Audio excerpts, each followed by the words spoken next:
பிரியாணிக்கு stove on பண்ணி சட்டி வச்சுக்கணும்.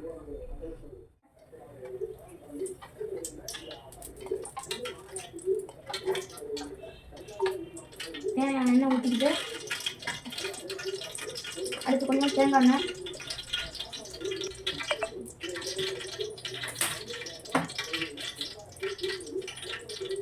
நல்லா பொரியணும். அதுக்கப்புறம் நம்ம எடுத்து வச்சுருந்தா இஞ்சி பூண்டு பேஸ்ட்டு நல்லா போடணும்.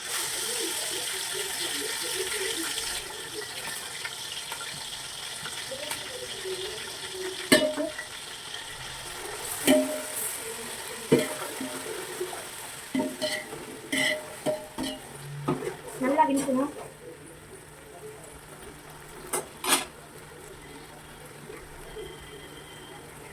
அதுக்கப்புறம் பட்டை கிராம்பு பொடி கொஞ்சோண்டு தேங்காய் கூட அப்படியே தூக்கிட்டு அது கொஞ்சம் நல்லா கிண்டிக்கணும். அடுத்து வந்து 5 மிளகா காம்பு மட்டும் வச்சு போட்டு 5 மிளகா போட்டு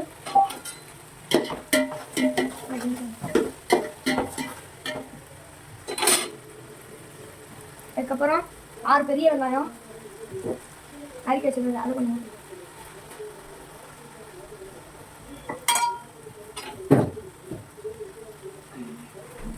நல்லா கிண்டிக்கலாம். அப்போ தான் வெங்காயம் நல்லா சிவப்பாக நல்லா டேஸ்ட் பண்ணலாம்.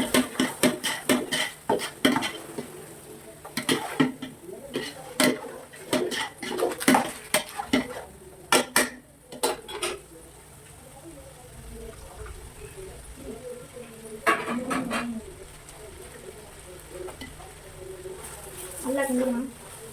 வெங்காயம் நம்மளுக்கு சிவப்பாக வரவே நல்லா கிண்டிக்கலாம்.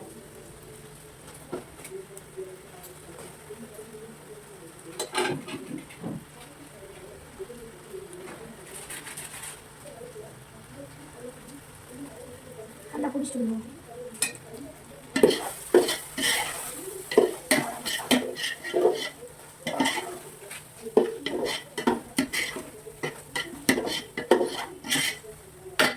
அடுத்து வந்து பிரியாணி மசாலா சக்தி 2 பொடி அது கொஞ்சம் போட்டுக்கலாம்.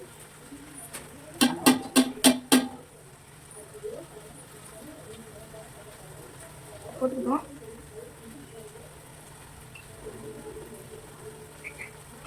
அடுத்து நம்ம நறுக்கி வச்ச தக்காளி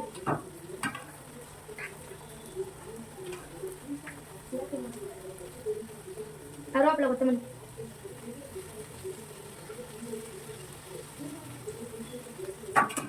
அடுத்து வந்து நம்ம நறுக்கி வச்ச தக்காளி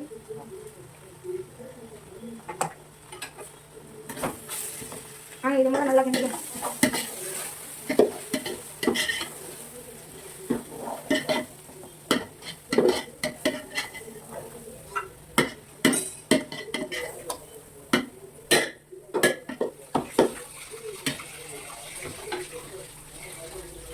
நல்லா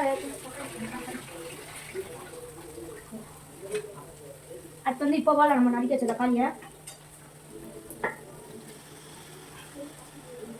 1/2 கிலோ தக்காளி நாங்கள் இதே ஒரு கிண்டிடலாம்.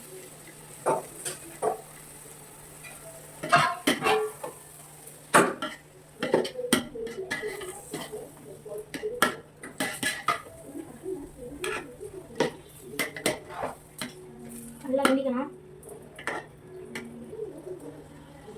சட்டியை கொஞ்சம் ஆட்டி வச்சுக்கணும். நல்லா வேகட்டும்.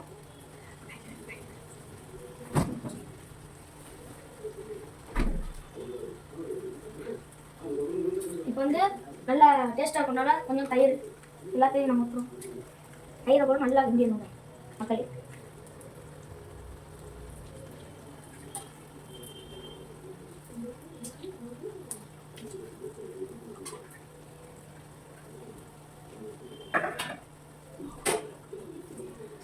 தயிரை போட்டாச்சு. ஒரு கிண்டு கிண்டிக்கலாம்.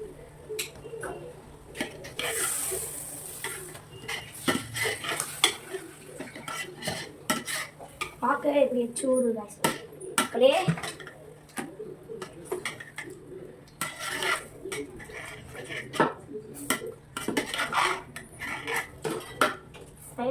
கிண்டியாச்சு. பார்த்தீங்களா எவ்வளோ கட்டியாக இருக்குன்னு. இப்போ வந்து ஒரு 5 நிமிஷம் வந்து மூடி வச்சுக்கலாம். நல்லா அது கொதிக்கணும். அதுக்கப்புறம் நம்ம வந்து கறியை போடணும். இப்போ 5 நிமிஷம் ஆயிடுச்சு. நம்ம இதை எடுத்துட்டு நம்ம எடுத்து வச்சுருந்த கறியை போடணும்.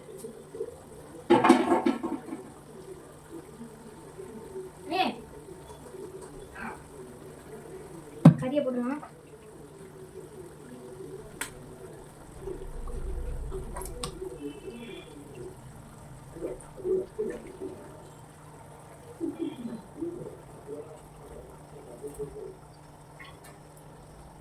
கறியை போட்டு நல்லா கிண்டிக்கலாம்.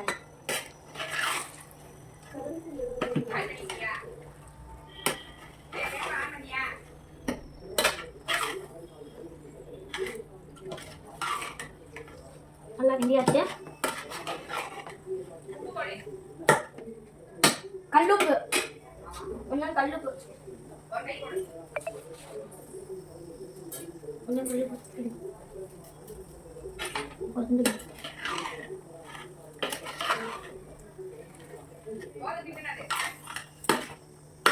இப்போ வந்து ஒரு 10 நிமிஷம் மூடி வச்சுக்கலாம். அடுத்து வந்து பார்ப்போம். நாங்கள் தண்ணி ஊற்றிக்கலாம். ஒரு பொடி அரிசிக்கு ரெண்டு பொடி தண்ணி. இந்த பக்கம் தாளிச்சா அரிசியில் வரப்போகுது. 2 பொடி தண்ணி எடுத்துட்டோம். அங்கே ஊற்றணும்.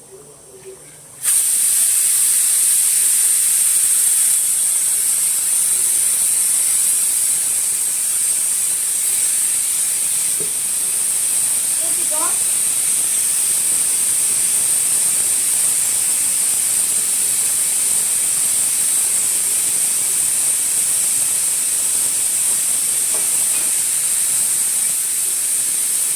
மறுபடியும் 2 நிமிஷம் வச்சு நல்லா கொதிக்கணும்.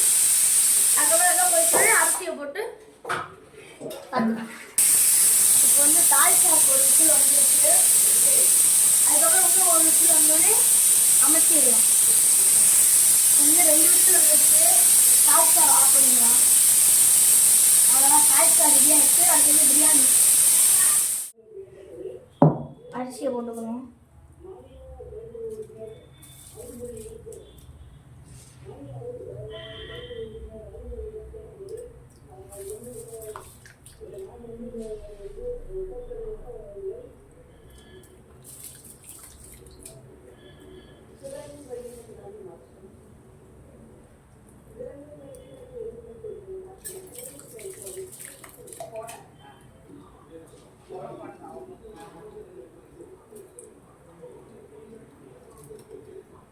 நல்லா அரிசியை போட்டுக்கலாம்.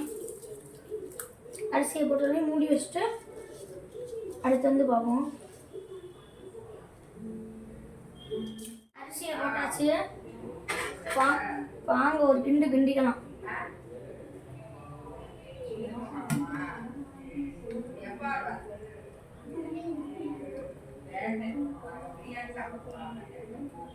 இது நம்ம வந்து சிக்கன் பொரிக்க போகிறோம். சிக்கனுக்கு வந்து நல்லா ஊற வச்சாச்சு. மசாலா பொடியெலாம் போட்டு அங்கே இப்போ அடுப்பு வற்ற வச்சு நல்லா வச்சுக்கலாம். பிரியாணி தாளிச்சா ரெடி ஆகிடுச்சு. தம்மில் இருக்குது. அங்கே அடுத்து சிக்கனை பொரிப்போம். கல்லை வச்சாச்சு.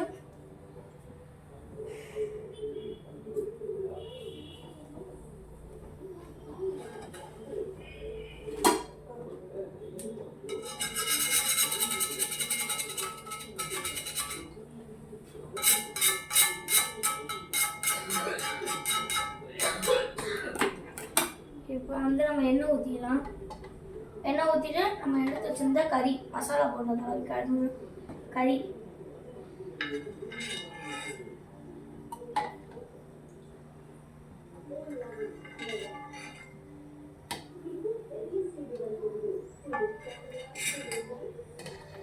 பார்க்கவே எப்படி எச்சு ஊறுது காய்ஸ். பார்த்தீங்களா, தெரியுதா? வாங்க நம்ம ஒரு பீஸாக இதை போட்டுக்கணும்.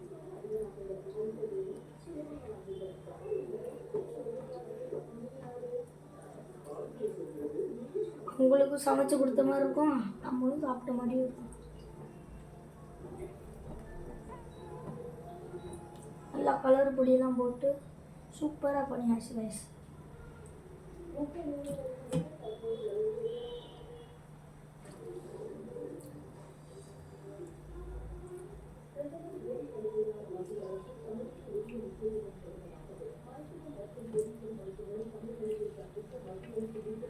நல்லா சுற்றி வச்சுக்கலாம்.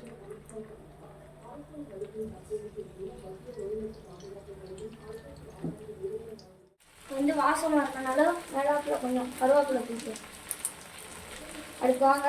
பிரியாணி ரெடி ஆகிடுச்சான்னு சொல்லுவாங்க. பிரியாணி பாருங்கள் ரெடி ஆகிடுச்சு. அதுக்கு வந்து கொஞ்சோண்டு நெய்யை மட்டும் ஊற்றி தம்மில் விட்டோம். சூடான சுவையான பிரியாணி ரெடி. அதனால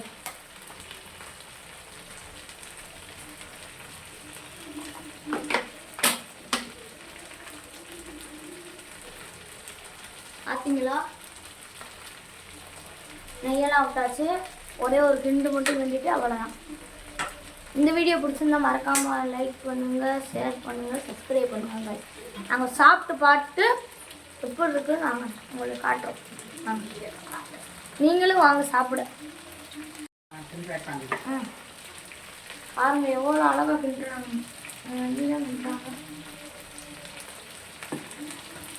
நெய் அப்படியே